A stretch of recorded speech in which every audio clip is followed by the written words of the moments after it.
Ciao tifoso bianconero, bentornati ao Finestra Bianconera, canal que fala da Juventus de Turim no Brasil. Não conhece o Finestra? Já chega aqui espalhando para os amigos, já ativa o nosso sino e fique por dentro aí dos próximos vídeos da Juventus. Sim, no canal da Juventus aqui no Brasil, Finestra Bianconera. Antes de falar desse resultado de 0-0, não, hoje não foi 0-0, de 0-3, ontem aniversário de Cláudio Gentili, oriundo do Líbano, do Líbano. Gentili foi, né, uma bandeira da Juventus nos anos 80, anulou o Zico na Copa do Mundo, anulou o Maradona, né, enfim, e fez história com a nossa camisa durante a década de 80, e ele tem uma frase muito interessante, ele fala assim, abre aspas, eu não virei juventino, eu nasci juventino, é diferente, fecha aspas. Concordo com o Gentili, né?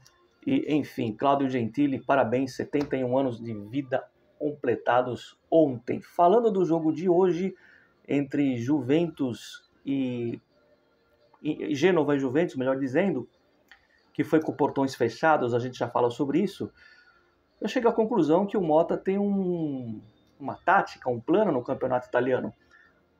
Das duas, uma, ou o jogo acaba 0-0, ou o jogo acaba 3-0. Não existe outro resultado, não é possível, né? Claro que eu estou brincando, claro que eu não estou bravo com esse 3-0.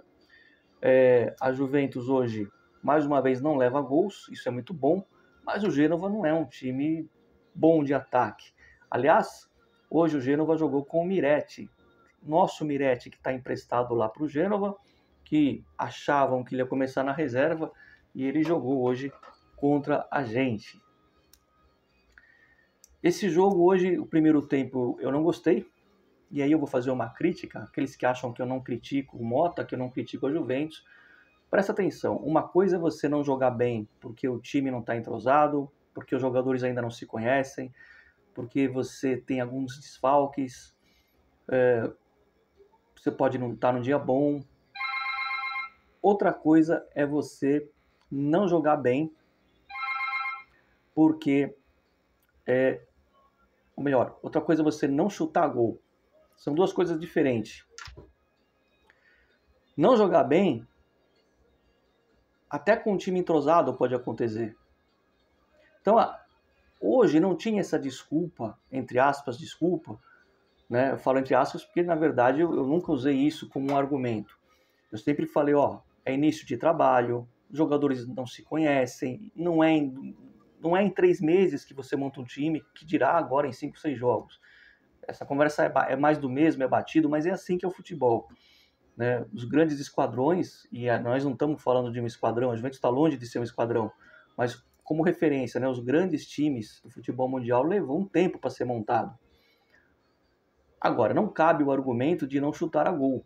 Então você pode estar desentrosado, você pode estar no início de trabalho, mas isso não justifica não chutar gol. É aí que entra a jogada individual, a jogada pessoal, é aí que o jogador tem que chamar a responsabilidade e tentar o seu chute a gol, ou tentar ali fazer a jogada de 1-2 com um companheiro, uma coisa combinada ali na hora, mas o chutar a gol é uma iniciativa que tem que partir do jogador, da cabeça dele ali no momento, independente do que o treinador fala.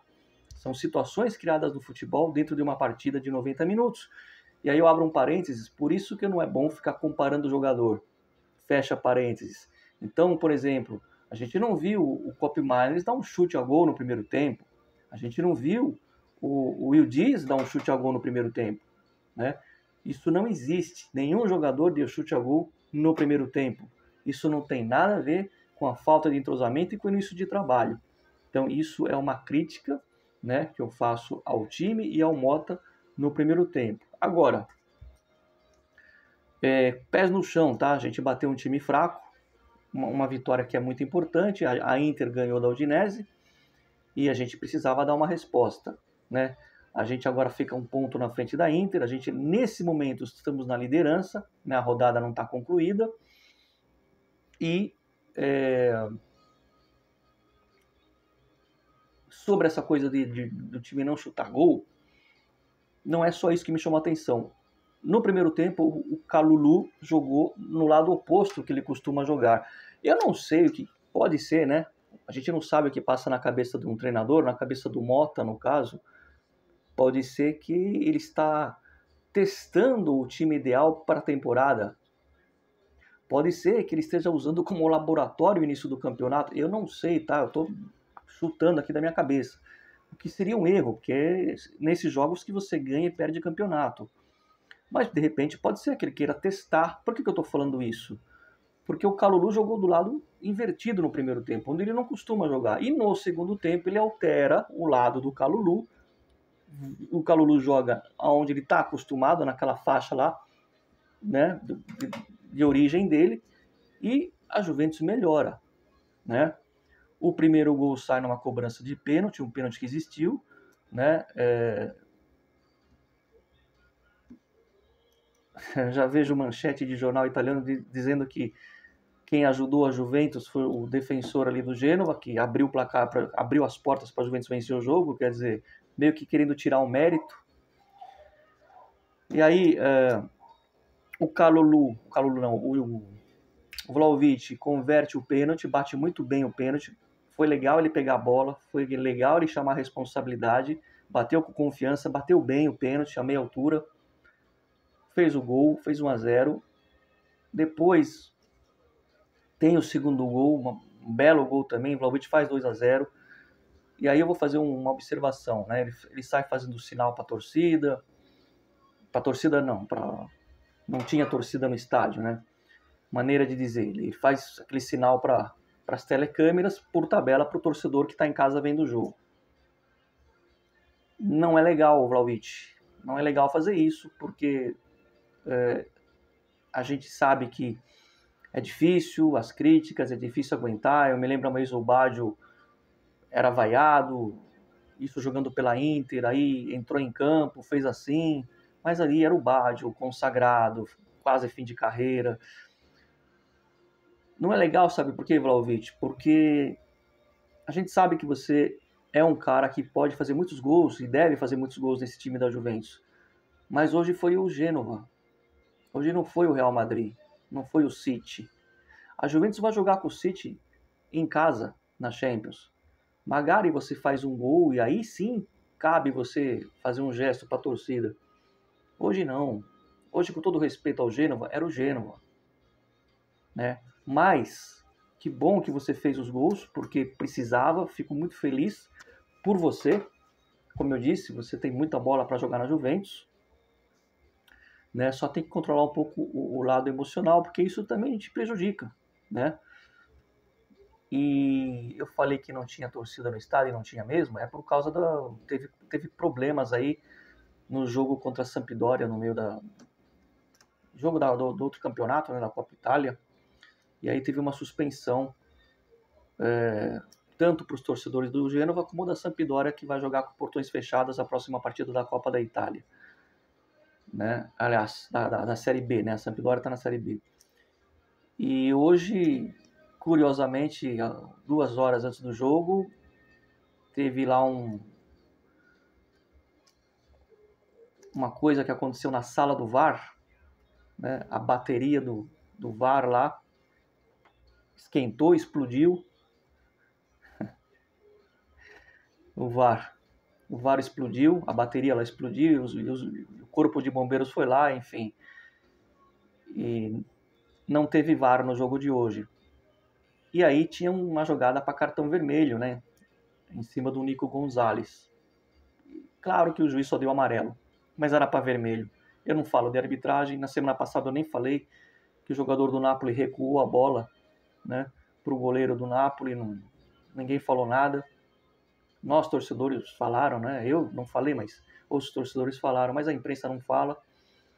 E hoje o lance no Nico Gonzalez era para vermelho. Mas não tinha VAR, então ficou mais fácil ainda de não punir o jogador do Gênova. Por outro lado, foi bom, porque senão iam dizer que a Juventus só abriu o placar depois da expulsão. Então é isso. É um resultado que é importante, a Juventus volta aí para a liderança, mas pés no chão.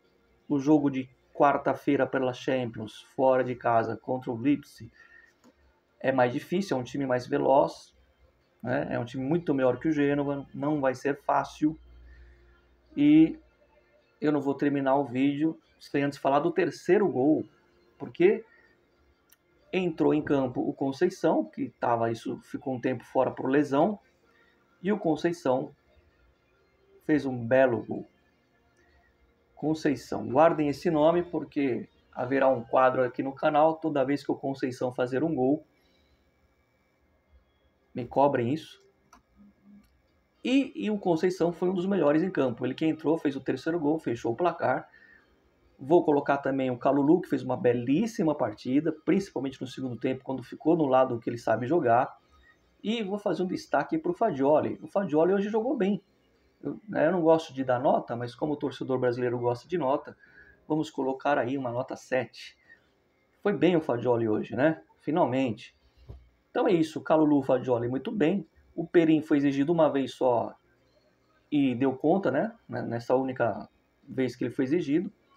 E o Conceição, que entrou muito bem, fez um belo gol, também fica sendo um dos destaques da Juventus nessa partida de hoje, que, repito, valeu pelo segundo tempo, mas pés no chão, é o Gênova, fez a obrigação que tinha que fazer a Juventus, era para ganhar de 2-3-0 mesmo, mas, repito, precisa chutar no gol, precisa ter jogador que chama a responsa. E outra coisa, a exemplo do jogo com o Napoli, no segundo tempo, o Kopenhagen jogou um pouco mais próximo da área. É ali que ele tem que jogar. Não muito atrás, não numa linha recuada. É mais próximo ao Vlahovic, mais próximo da área que o Kopp tem que jogar. Tá certo? Tirando isso, o que conta foi o resultado. E vamos aqui ficar no aguardo para essa partida de quarta-feira pela Champions League contra o Leeds, fora de casa. Mas a gente vai se ver antes de quarta, eu prometo, tá certo? Então, like no vídeo, o gol do Conceição merece um like. Sempre Forza Juve. Fino na fine. Já pensou se começa a pegar fogo na sala do VAR no mundo inteiro?